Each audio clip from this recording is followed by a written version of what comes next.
Hundreds of people were arrested during a protest in Moscow on Wednesday.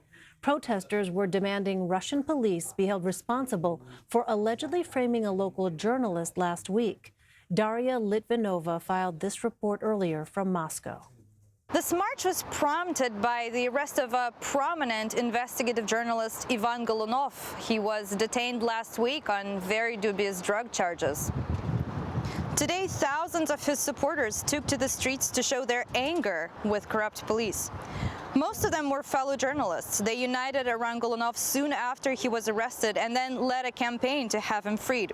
They picketed the police headquarters round the clock for 5 days and were so effective that Golunov was in fact freed yesterday. The police unexpectedly dropped all charges against him. But the march went ahead anyway. Partly, it was a victory lap for journalists and activists who campaigned for a cleaner and more accountable government. But also partly, it was a protest against crooked cops. The protesters demanded a full investigation of everyone involved in framing Golunov. But the police looked anything but apologetic today. Civil rights groups say they arrested more than 500 protesters, including many peaceful onlookers. I personally saw them detaining a man who was simply sitting on a bench.